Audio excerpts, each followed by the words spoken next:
Over the past few weeks, there has been in social media, in conversation, a fascinating, let's say, continuing discussion slash argument on the role of men and women in each other's lives. This is especially since we have this polarizing, dominant, alpha male type masculine character in that of our 47th president, Donald J. Trump, and President J.D. Vance, who's got the beard game going on point. We haven't had someone in the White House with a beard since 1909.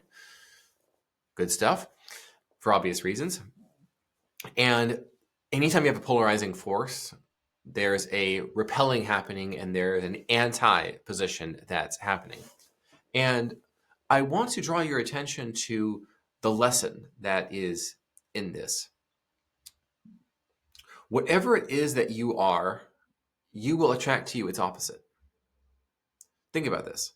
Whatever you are, you will attract to you the opposite of it. So if you are an opinionated character in public, what is going to happen? You're going to attract counter opinions. You're going to attract arguments. You're going to attract all manner of things. And what I encourage you not to do is to go looking for fights. There have been a lot of brands, personal brands, that have been spending down their goodwill in the wake of the inauguration and the incoming administration, just attacking other people for not supporting Donald Trump enough, or for supporting him, or for any number of things. And it's you'll usually notice that it's women being catty with one another, and then men joining in the cattiness, and then it quickly becomes a battle of the sexes, where the men are attacking the women for being women, and women are attacking the men for being men, and it's a strange dynamic. What I recommend you instead do is that you, not that you be above the fray, but you don't start it. You be the inviter. You be the instigator, not the reactor. Because then you look like, oh, you're somebody who just attacks people for personal reasons. You're not simply participating. You're not contributing. You're causing problems versus contributing to forward progress in your industry and in your space. Today's lesson is a little less tactical than some of the other ones, the one that we've done on this channel. The point nonetheless remains that for you to be an effective influencer, you must share the most potent version of your opinion. As I like to say, if you want to go viral, share an everyday view that most people have and delete all nuance from that opinion. Effectively, you're going to be laying a NAXALT trap with your viewpoints. And of course, this is how President Donald J. Trump has got so much earned media since at least 2015, so for 10 years now, and prior to that, where there's a topic that generally has nuance and then he removes the nuance. And what better example of this than the city near me, Springfield, Ohio. I live over in Dayton, which is just the next town over. And I have family in that area near Springfield. And I'm familiar with the surgence of, or perhaps the insurgence of a Haitian population. Now, what we know about that country, given their poverty level and the fact that they are the poorest, least stable, most violent, lowest education, lowest intelligence in terms of IQ testing and educational attainment of any country in the Western Hemisphere, and it's not even close. It's not unusual, if you talk to Haitians, they eat whatever they can find when they're hungry. And it's not abnormal to hear about roasting and eating cats, dogs, rodents, birds that they can get a hold of just because there's such a, you could call it a charity industrial complex that does to Haiti what tends to be done to countries in Africa, where the top dogs are seizing everything that comes in, sharing it with their friends. And so there's like a 1% and a 99%, where there are 1% who live like wealthy kings and queens, and 99% living in abject poverty, many of them children. It's a really tough situation. What's happening there, what's happening in Haiti or in Africa, typically sub-Saharan African countries, as well as in Haiti. And it's the same problem where there's sort of these warlords who Westerners trying to help don't know any better.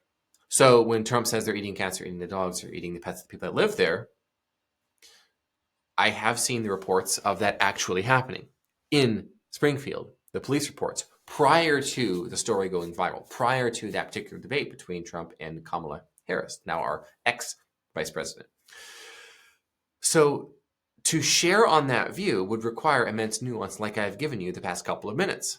But if you collapse it down to its densest point, you have they're eating the cats, they're eating the dogs, the people that live there. While it's kind of true, it's not literally 100% true, but what it invites is not all X are like that. Well, not all Haitians are eating him.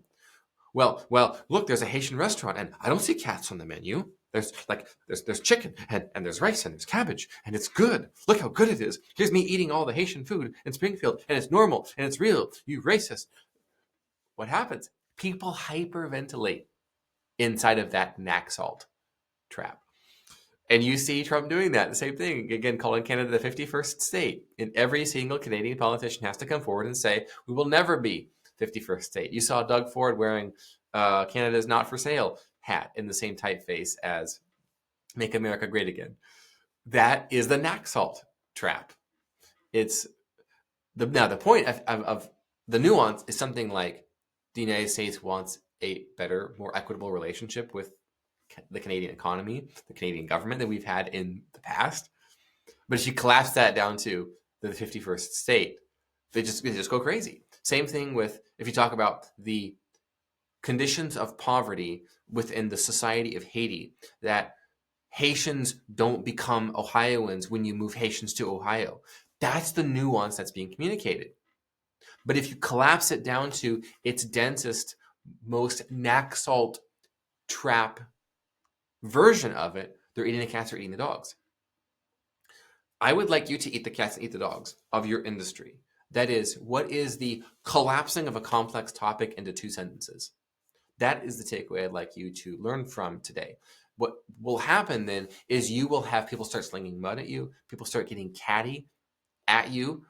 Do not engage. Be the instigator, not the battler who's in the trenches slinging at people and exposing DMs and posting screenshots of it. Just don't do that stuff because you expend your personal capital, personal brand capital, and your reputation doing that.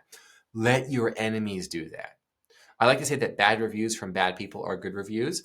So what will happen is as you share the densest, most, or rather least nuanced version of your views, this is what's going to happen, is that your enemies, your competitors, will wipe themselves out trying to disprove you and attack you. And they'll look just like, ugh, look at that person over there. They will look like a bad faith actor who's giving you a bad review, which is good press for you. We've covered a lot today. Most important thing is do not expend your personal capital on silly little fights and battles, whether you started them or not. But I do recommend that you start them to trap your enemies in slinging mud at you and trying to disprove you, and you being the one who owns the frame and gets people to wear hats about how they're not going to do what you want them to do.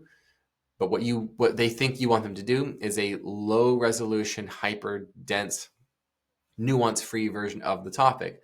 And that gives you the freedom to get what you really want around the topic because they think it's a concession from you and that they've got the better deal than what was originally promised. So probably what's going to happen is Canada is going to make significant concessions to the United States on matters of trade. And that will feel like a victory because they get to stay Canada and not the 51st state. See how that game works? Go and do likewise.